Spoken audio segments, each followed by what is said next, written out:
Magandang araw sa lahat. Nabasa niyo na rin po ang una kong na-submit na kwento at ito yung patungkol sa haunted basketball court ng aming lugar. Since nagkaroon po ako ng time ngayon, akin na rin pong susumahin ang ilan pa sa mga hindi ko makalimutang mga karanasan mula nung ako ay bata at hanggang ngayon na 31 years old na ako. Unahin natin noong college graduation ni Kuya. Kumakain ako noon ng ice cream sa terasa namin at nakaupo ako sa harapan ng altar namin. Nakaharap po sa gilid ng bahay namin yung altar na iyon at sa likod ay may sapa at nung time na iyon ay madilim na. Ang tanging nagbibigay lamang ng liwanag sa gawin ng sapa ay yung ilaw na nagmumula po sa loob ng aming bahay. So habang kumakain ako, hindi ko po malaman kung bakit napatingin ako sa gawin ng sapa. Pumukaw ng atensyon ko yung bang parang liwanag at nakatayo ito sa hindi kalayuan. Masasabi kong nakatayo sapagkat pahaba kasi siya. Sa tagal ng pagkakatitig ko doon, nai-imagine ko na hugis tao siya. Nang muli ko ang tinapunan ng titig ang naturang liwanag, doon nga'y nakita ko na parang meron siyang damit at kulay puti ito. Natakot tuloy ako sa isipin, Sir Red, na baka lumapit sa akin ito. Hanggang sa muli akong lumingon at doon ko nga napagtanto na siya ay naglalakad sa gitna ng sapa. Napatakbo tuloy ako papasok ng bahay at tulad nga ng sabi ko sa unang kwento ko noon, hindi ko po kasi talaga kahiligan noon na magkwento patungkol sa mga karanasan kong hindi pangkaraniwan sapagkat natatakot ako na ako ay pagtawanan, lalong-lalo na hindi paniwalaan.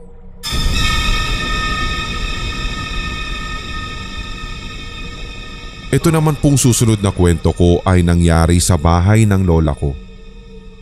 Tabi-tabi kaming matulog na magpipinsan sa sahig noon habang si lola ay naroroon sa kanyang rocking chair. Ako po kasi noon ay talagang madalas na madaling araw natutulog. Ako ang pinakahuli. So doon ko nga din po napagtanto na sa aking kabataan talagang mahilig na ako magpuyat.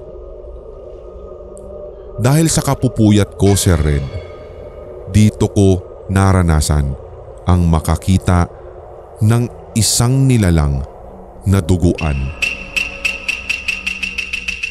Palagi po siyang nagpapakita sa kusina nila lola. Alam ko na may katawan siya pero sa ilang beses ko po na nakita siya sa gawin ng bintana na animoy nakasilip, masasabi kong wala naman siyang ulo.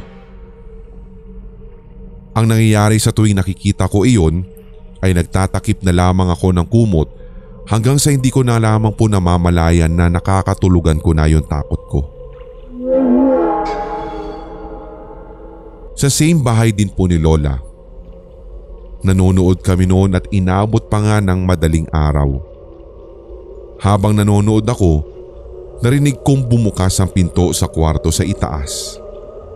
Natakot ako dahil baka kako si Tito yun at mapagalitan na naman ako dahil mahuhuli akong nanonood pa rin sa ganoong oras.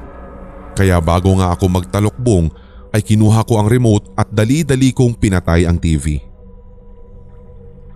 Matapos akong magtalokbong, bahagya akong sumilip para tiyakin kung si Tito na nga ba ang paparating.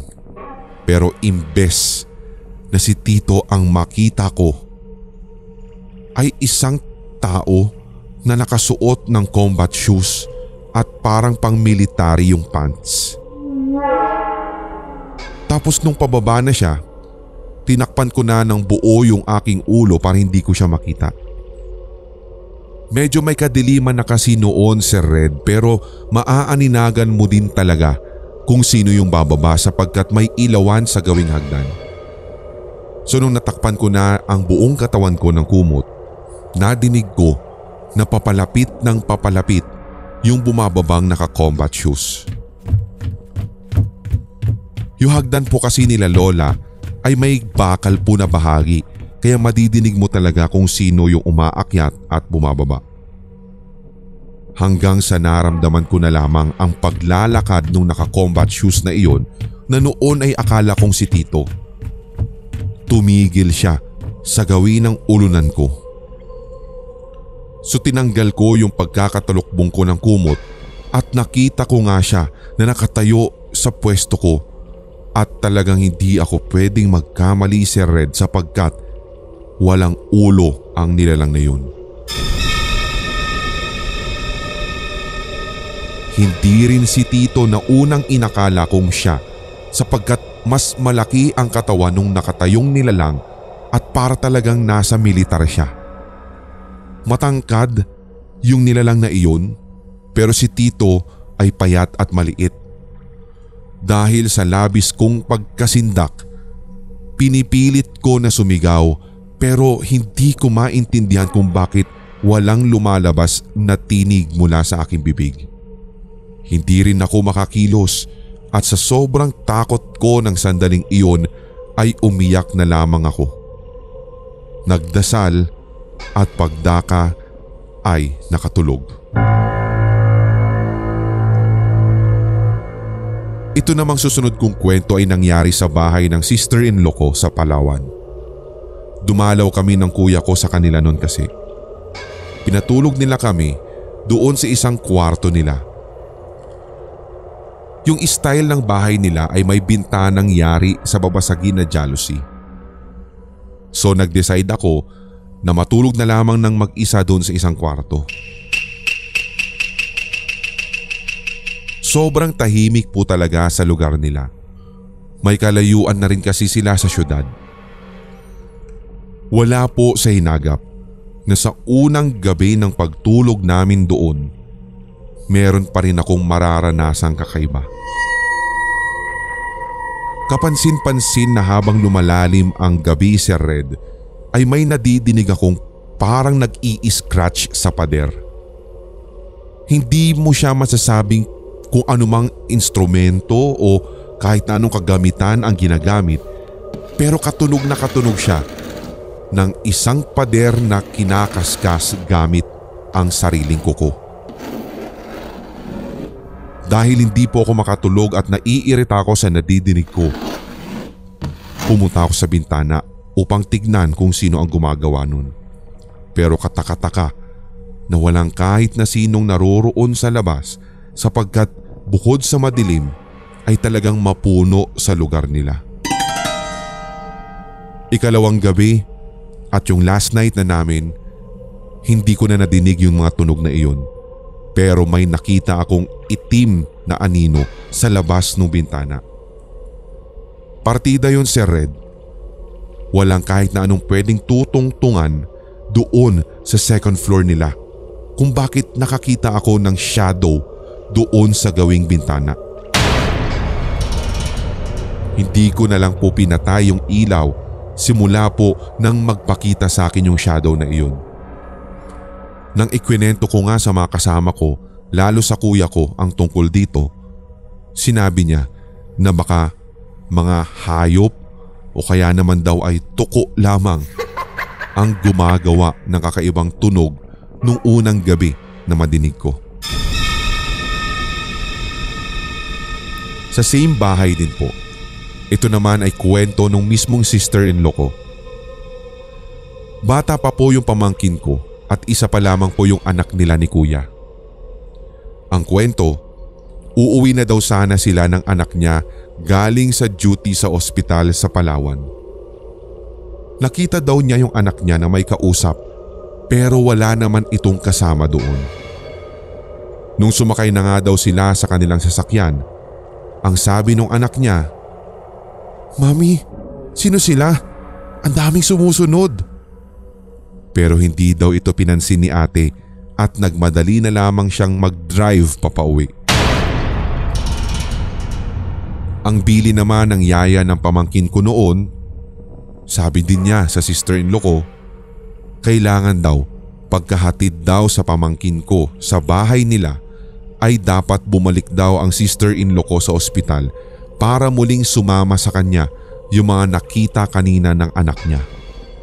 Para hindi din daw po guluhin o kaya ay mabati yung pamangkin ko. At para maiwasan nga din iyon, yung yaya ng pamangkin ko ay nagsabog ng asin sa kada corner ng buong bahay ng sister-in-law ko. Sa mga bintana ay naglagay din daw siya ng mga bawang. Nung kinagabihan nga ay nagdasal din daw yung yaya ng pamangkin ko sapagkat sa kanilang probinsya ay ganito daw ang dapat gawin. Hindi lamang po iyon, Sir Red, sapagkat habang tumatagal ay muli pong naaalala ng sister-in-law ko ang iba pang mga kababalaghan at kwentong katatakutan na nangyari sa kanila. Isa pa nga daw po, yung minsan nang ma-experience ng sister-in-law ko na mahuli ang kanyang mismong maliit pang anak na siyang pamangkin ko na mayroon daw pong tinatawanan sa loob ng kwarto. Pero mag-isa lamang siya. The worst, meron din daw minsan na nadidinig na si ate na maliliit na boses na hindi niya alam kung saan nanggagaling. Naisip ko nga lang noon na hindi kaya't ito yung sinasabi nung yaya ng pamangkin ko na maaaring nakikita niya o nakita niya sa ospital na parang sumunod. Sa madaling salita, tila baga wala pong naging epekto yung pagsaboy ng asin sa bawat corners ng buong bahay nila at maging yung paglalagay ng bawang. Isa pa pong kwentong natatandaan ko ay doon naman sa bahay ng tita ko. Nung sandaling iyon ay pagod na pagod po talaga ako sapagkat napaka-hectic nung schedule sa bagong bukas na establishment after 2 years of lockdown. So, para mawala po yung aking pagod nun, ay naligo muna ako para masarap sa pakiramdam kapag hihiga ka. Matapos ko nga pong maghilamos, nagpatuyo muna ako ng aking buhok at ilang saglit pa ay humiga na ako. Wala pa nga pong ilang segundo nang maramdaman ko na kusang gumalaw yung foam na hinihigaan ko. Yung bang parang may umupo sa tabi mo o merong humiga rin sa tabi mo.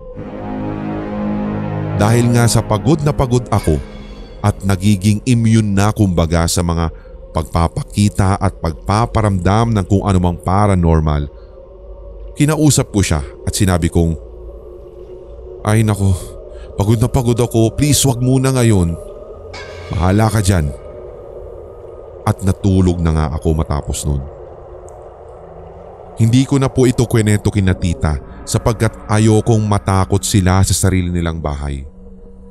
Hanggang sa isang araw ay nagkwentuhan kami at dito ko nga po na-realize na may pagkakahawig yung experience ko at ni tita nang minsang matulog siya sa same kwarto. Pareho yung naramdaman namin na parang may tumabi. Dito nga'y mas lalo po akong kinilabutan sapagkat hindi lamang pala sa akin nagparamdam ang kung sino mang nilalang na naroroon sa bahay ni na tita. Hindi ko rin po malilimutan sa bahay din ni na tita ito. Pinaluwas ko yung isa kong hipag noon kasama mga anak niya kasi aalis kami papunta ng Tagaytay. So sa point of view namin, naghaharutan kami sa second floor ni na tita kasi minsan lang talaga magkaroon ng bata sa kanila at minsan din lang na maging maingay sa bahay. Nung bigla nga pong naiihi na yung pamangkin kong babae, 4 years old pa po siya nung time na iyon, nagpaalam siya. Ang sabi ko, "O sige, andun yung CR ha, wiwi ka na doon." Pero sagot niya, "Ayoko po. May mumo." Nakatalikod po siya sa CR nun at talagang halata mong takot na takot. So kaming lahat po ay nagulat dahil sa sinabi ng pamangkin kong iyon. Para hindi na rin siya matakot, sinamahan ko na lamang po siya at tinapangan ko ang aking sarili. Pero ayaw po talagang sumama ng pamangkin ko hanggat hindi daw umaalis yung multo sa loob ng CR. Nabanggit ko rin kanina, Sir Red, na sa same bahay ay madalas nga po akong makakita ng sobrang itim na shadow. Noong una hindi ko talaga ito pinapansin. Kumbaga matotolerate mo pa yung kahinaan ng loob o kaya yung takot mo nun. Minsan, akala ko nga ay yung pinsan ko lamang yung umaakyat sa taas at tumatayo na parang tumititig sa kung sinong nasa loob ng kwarto. Meron nga din pong minsan akong karanasan na may nadinig akong sumigaw. Pinagalitan ko nga yung isa kong pinsan dahil bakit siya nang bubulahaw. Nagtaka na lamang ako sapagkat never naman daw sumigaw yung pinsan kong iyon, pero iginiit ko na boses niya ang nadinig ko. Nung kakain na, tinanong ko sila kung sino yung umakyat sa taas at sumigaw, pero wala naman daw ni isa sa kanila. Natatandaan ko rin na kahit nung nag-Thailand po kami, nag-travel po kaming 5 magkakatropa. Kumuha kami ng 2 kwarto na aming pansamantalang pagtutuluyan. Sa isang kwarto ay naroroon po yung 3 kasama namin habang dito naman sa isa ay kaming 2. Hindi pa rin ako tinantanan kahit naririto na sa ibang bansa. Nung first night at dahil sa pagod din sa biyahe, nakatulog ako agad. Kinabukasan, sinabi ng isa naming kaibigan who is yung kasama ko sa kwarto na may nadinig siyang pumupukpok. The second night, ako naman yung na-late ng matulog. Yung kaibigan ko naman na kasama ko sa room ay siya namang maagang nakatulog. Legit talaga, Sir Red. Nadinig ko rin yung same na sound ng pagpupukpok sa dingding. Naramdaman ko rin na may malamig na parang humawak sa kanang paa ko, which is paano ko naman din mararamdaman kung nakakumot ako. Ang ipinagtataka ko, bakit isang paa lang at talagang sa palibot ng ankle ko naramdaman yung lamig. Kinabukasan, nagkwento ako sa 3 pa naming kasamahan sa kabilang kwarto at mas nasindak ako sapagkat may revelasyon din sila. Madaling araw daw noon sa kanilang room nang kusang mag-on ng telebisyon. Yung remote naman daw ay nasa lamesa sa tabi mismo ng TV. Nadidinig din daw nila yung animoy pumupukpok at ang akala nga daw po nila ay kami ang gumagawa nun. Naging misteryo para sa amin ang trip namin na iyon, Sir Red, na kapag nagsasama-sama kami ng minsan ay sumasagi pa rin talaga sa aming kwentuhan ang mga nakakatakot naming karanasan na hanggang sa ngayon ay nananatiling misteryo.